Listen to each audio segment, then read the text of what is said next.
of his name. Do you mind me asking your last name? Okay, Misty's last name is Rios, R-I-O-U-S, so Misty Rios. Okay. What was your father's name? His full name was Shalom Weiner, W-E-I-N-E-R. He went by Saul, S-O-L. Yes, apparently he joined the Army Air Corps in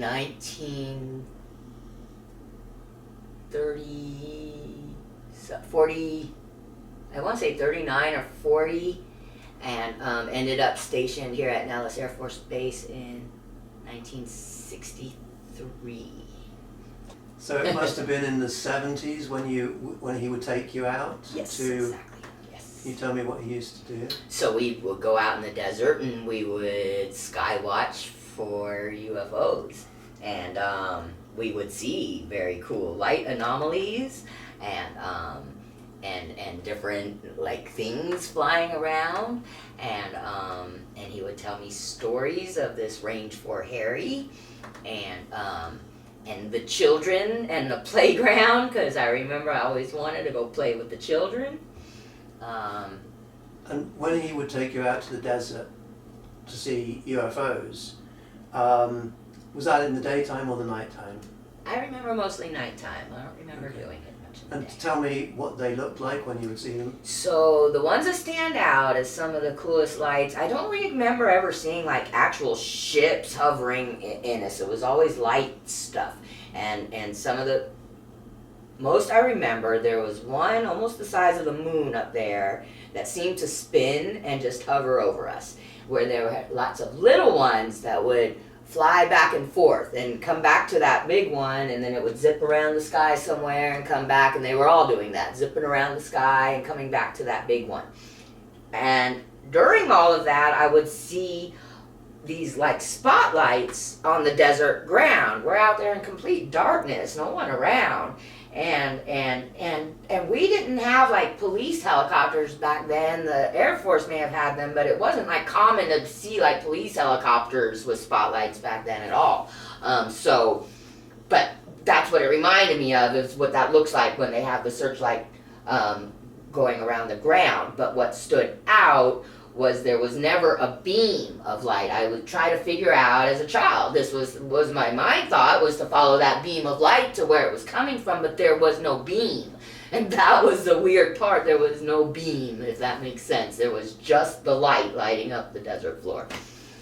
Did you get the feeling that they knew you were there?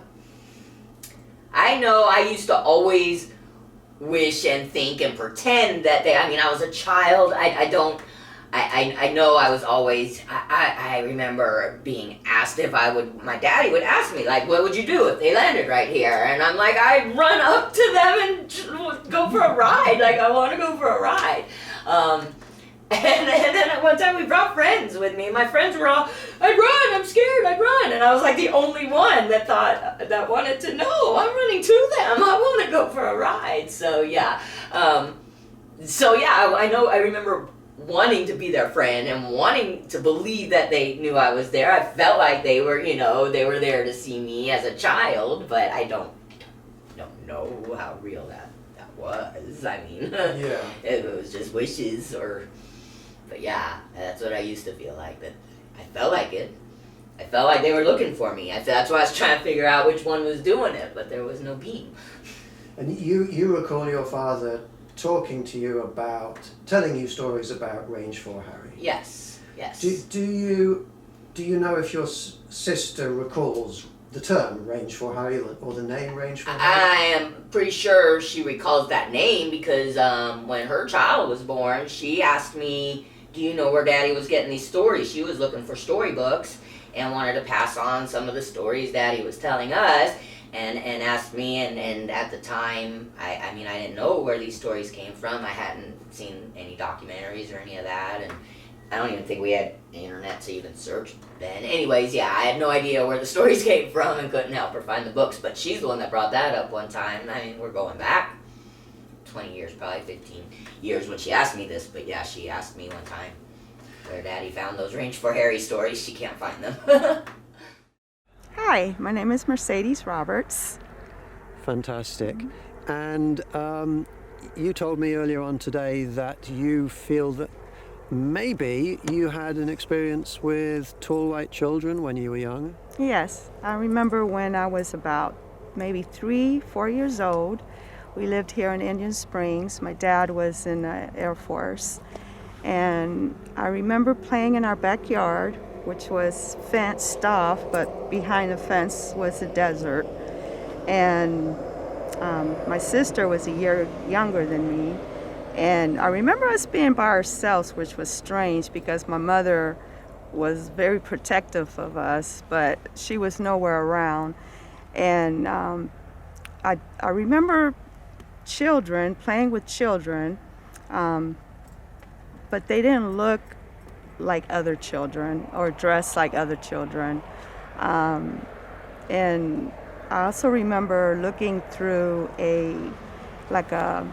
I would have to say, they weren't binoculars, but they were some type of, like a viewfinder or something that you can look inside. And I remember seeing different images. Some images were familiar, like picnic table, the sunset, and then some images were more like alien, like the sky was purple, just different flashes. So I remember that. And So your father was stationed at Nellis? yes, he was stationed in Nellis, and well, actually not Nellis. He was stationed at Nellis also, but he was stationed here when we lived in Indian Springs. So this is Creech, is that right? Yes. So he was stationed at Creech. Yes. I don't know if that's the name of it back then, but No, I don't think it was. Yeah. But I remember the Thunderbirds. I remember that. Yeah, We were yeah. really into the Thunderbirds. So Creech is on the this highway. Creech is that side. Your house was also on that side of the highway? I remember we lived on base. I'm not sure if it was on base or right across directly from base, because I was just a toddler then. But I do have pictures of us. Goodbye. Of us playing in the backyard, and I think that's where my memory, where I remember most because of some of the pictures. But after looking at that documentary, I forget what his name is. Charlie, I think. Wasn't it Charlie? Charles or? He was a Charles? weatherman, and he mentioned that there was this tool that the tall whites would use to erase your memory. So I don't know if the thing I'm thinking of might have been something similar to that. I'm not sure. But I do feel that we did have encounters with the tall whites when I lived in Indian Springs when I was a baby. So child. you actually lived on the military base Yes. in Indian Springs, and your backyard opened up onto the military desert area. Yes. And that is where you played with children that didn't quite look human. Right. Do you remember how they did look? I don't. I just remember there were children, and I remember my sister and us playing. And the strangest part to me was that my parents were nowhere around. That was strange, that we were in the backyard with our parents there. Do you remember any details about those children at all? No, that's very vague. Okay. But I do you remember what games or how you were playing with the children? I remember playing chase, running around, and then looking in that whatever that thing was. Yeah. So that belonged to the children? Yeah, it wasn't ours.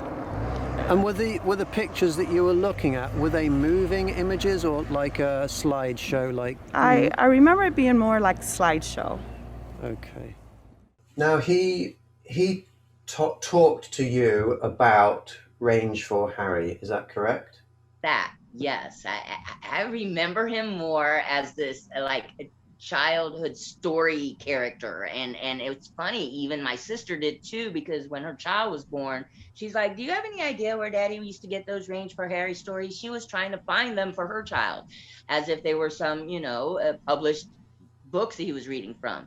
And we couldn't find it then. And just in thinking things, and then that documentary made things like flood back. It just started realizing this was actual stuff. And I do remember he was very insistent, like, to never forget Range for Harry. If you forget everything else I told you, so like he'd bring it up like later on in life sometime. You still remember those stories I tell you about Range for Harry? Oh yeah, I kind of do, yeah. Kind of thing. And it was just, I don't know, I grew up just knowing there was other life, so it didn't feel like anything like shocking or magical or weird to me. It just seemed like his normal stories. Do you remember any of the stories? Just that if we look real hard, we might find, he might come say hi. That I'm almost positive he said something about that, if we meet, that there's children that I might play with or something. Because I feel like I was looking for children. I'm sorry, I am trying to recollect. He said something about children. I feel like we were out looking for them, if we could find them. Like, I don't know, I don't, I need to work on trying to remember this better. Do you think you ever did go out into the desert and look for Range for Harry or children out there? Well, now that I'm thinking back on it, I'm thinking that was probably what we were doing. Now and I'm trying to remember if he ever said like he ever met them, or if he had heard of them and was hoping we could see them too.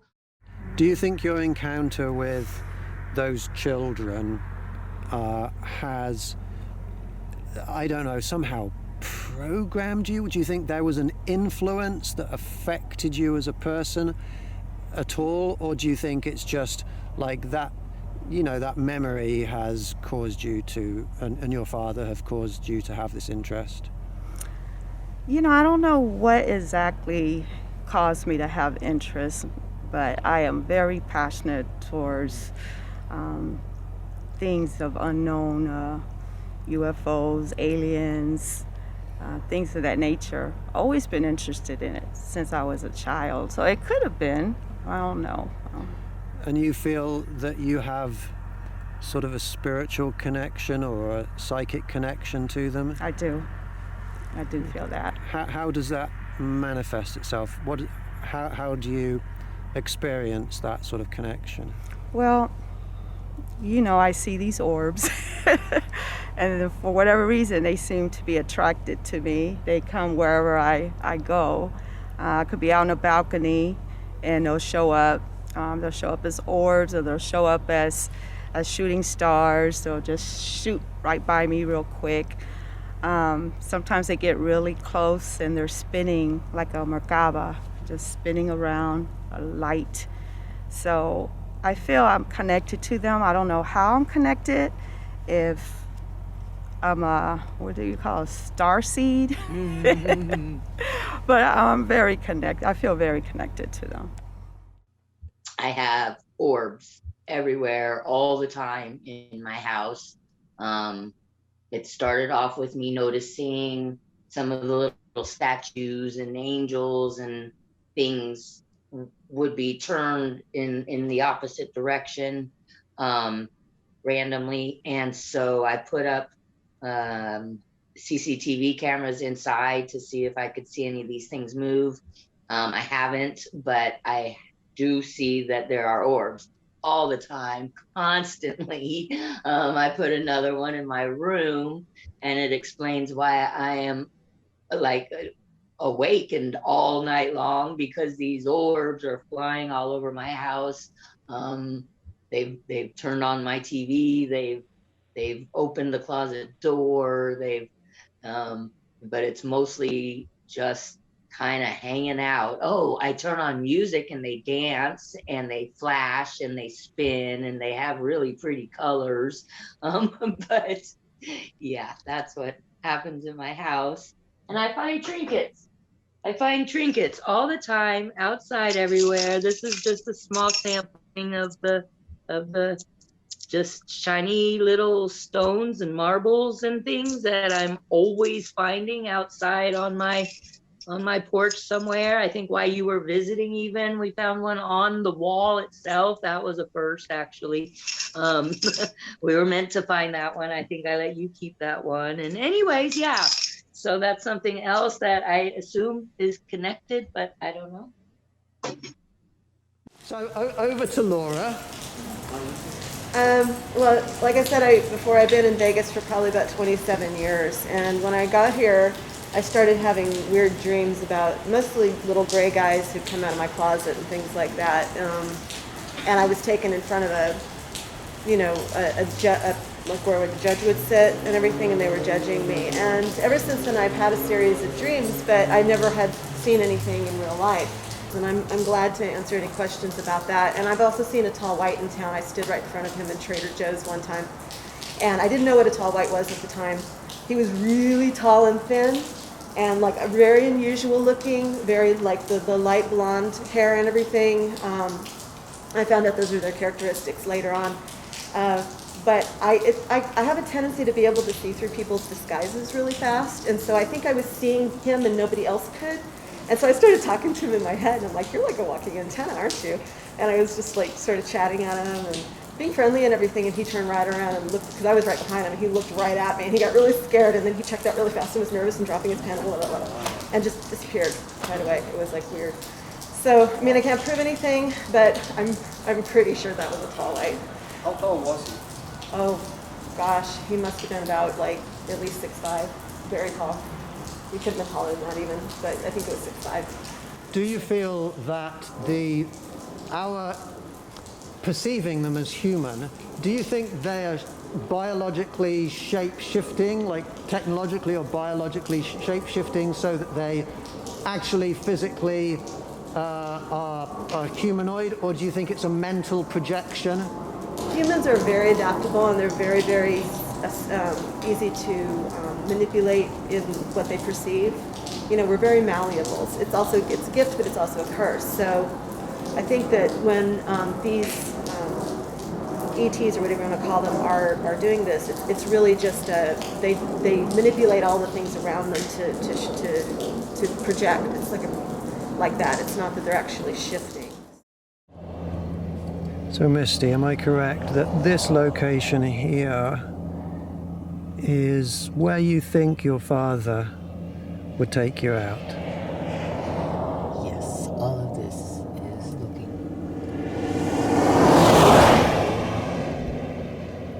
It seems to be exactly where I was drawn to on my map, or I can even look that real quick. And where I'm being drawn to now.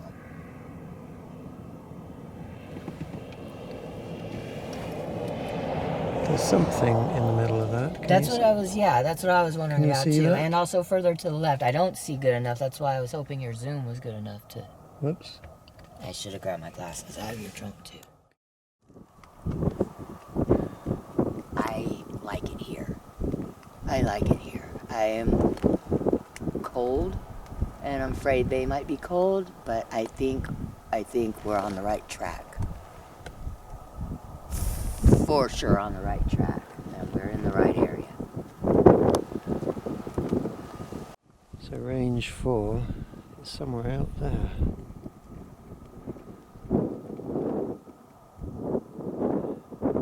And it's probably a good 20 miles to range 4. So we're not close, we're not breaking any laws by being here. But between us and range 4, there's nothing but desert and mountains.